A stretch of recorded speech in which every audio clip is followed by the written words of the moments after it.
بسم اللہ الرحمن الرحیم۔ تاریخ اسلام کے دلچسپ واقعات کا انتخاب۔ اشرفی بری بوریا حضرت سعید بن عاص خاندانی امیر آدمی تھے۔ اللہ نے انہیں جس قدر دولت دی تھی اس قدر بڑا دل بھی دیا تھا۔ ان کے دروازے غریب اور محتاجوں کے لیے ہر وقت کھلے رہتے تھے اور سینکڑوں غریب لوگ ان کے دسترخوان پر ہر روز کھانا کھاتے تھے۔ اگر کوئی ضرورت مند ان سے سوال کرتا اور اس وقت ان کے پاس کچھ نہ ہوتا تو قرض لے کر بھی اس کی ضرورت پوری کرتے تھے۔ یہ ممکن ہی نہیں تھا کہ کوئی ضرورت مند ان کے دروازے سے خالی ہاتھ چلا جائے۔ حضرت عثمان غنی رضی اللہ تعالی عنہ نے اپنی خلافت کے زمانے میں حضرت سعید رضی اللہ تعالی عنہ کو کوفے کا امیر مقرر کیا تو وہ ہر جمعے کی رات کو کوفے کی مسجد میں نمازیوں میں اشرفیوں سے بری ہوئی تیلیاں تقسیم کیا کرتے تھے۔ ان دنوں کوفے میں ایک دولت مند آدمی موسی بن سلام رہتا تھا۔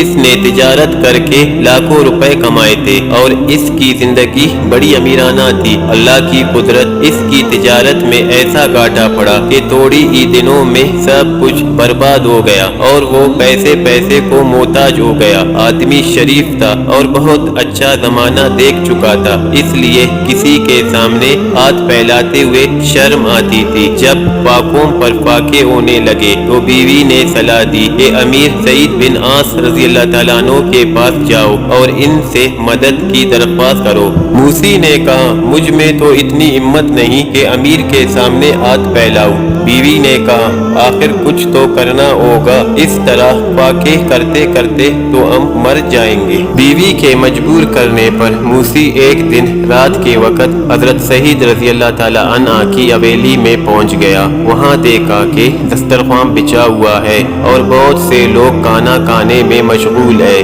وہ بھی کونے میں بیٹھ گیا۔ 2-3 وقت کا فاقہ تھا۔ بے اختیار کھانے کی طرف ہاتھ بڑھا دیا اور خوب کھایا۔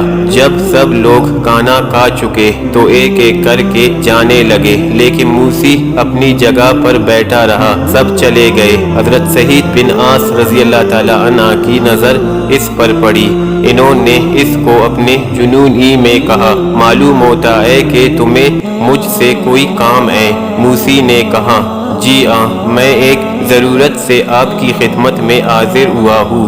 حضرت سعید رضی اللہ تعالی عنہ نے فرمایا بے جھجک اپنی ضرورت بیان کرو، میں سن رہا ہوں۔ موسی نے اپنی مصیبت کا حال بیان کرنا چاہا لیکن زبان نے ساتھ نہ دیا اور وہ شرم کے مارے چپ رہا۔ حضرت سعید رضی اللہ تعالی عنہ سمجھ گئے کہ یہ نوکروں کے سامنے کچھ کہتے ہوئے شرماتا ہے۔ انہوں نے سارے ملازم اور خادموں کو حکم دیا کہ تم سب یہاں سے چلے جاؤ اور جب تک میں نہ بلاؤں کوئی اس طرف نہ آئے۔ جب وہ سب چلے گئے تو حضرت سعید رضی اللہ تعالی عنہ نے موسی سے کہا اب کہو کیا کہنا چاہتے ہو؟ تم جو بات کہو گے وہ میرے پاس امانت ہوگی اور میں اسے کسی پر ظاہر نہ کروں گا۔ لیکن بیچارہ موسی کی اب بھی ہمت نہ پڑی کہ اپنے دل کی بات زبان پر لائے، بس نظر جھکائے زمین کی طرف دیکھے جا رہا تھا۔ حضرت سعید رضی اللہ تعالی عنہ نے اس کا یہ حال دیکھا تو روشنی بجھا دی اور موسی کی پیٹھ پر دبکی دیتے ہوئے کہا بھائی گھبرانے کی ضرورت نہیں ہے، تم جو کہنا چاہتے ہو کہہ دو، شاید میں تمہارے کسی کام آ سکوں۔ اندھیرے میں موسی کی کچھ جرأت ہوئی اور اس نے شرماتے ہوئے بہت رک کر اپنی مصیبت اور فاقوں کا حال کہا سنایا۔ حضرت سعید رضی اللہ تعالی عنہ نے اس کی کہانی سن کر فرمایا اس وقت تو رات ہے، تم سویرے آنا اور میرے ذاتی خزانچی سے ملنا، امید ہے اللہ تعالی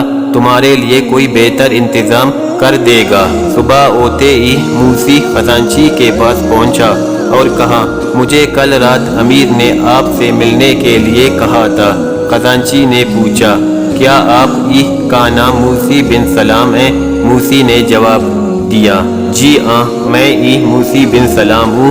خزانچی نے کہا آپ کے بارے میں امیر کا حکم مجھے مل گیا ہے، آپ بازار سے 3 مزدور لے آئے، آپ کو دینے کے لیے 3 بوریاں میرے پاس پڑی ہے، وہ اٹھا کر لے جائے۔ لوسی نے خزانچی کی بات سن کر سوچا کہ امیر نے 3-4 من غلہ دینے کا حکم دیا ہوگا، اتنے غلے میں میرے کتنے دن گزریں گے۔ لیکن چند ہی لمحوں بعد اس کے سامنے اشرفیوں سے بھری 3 بوریاں لائے گئے۔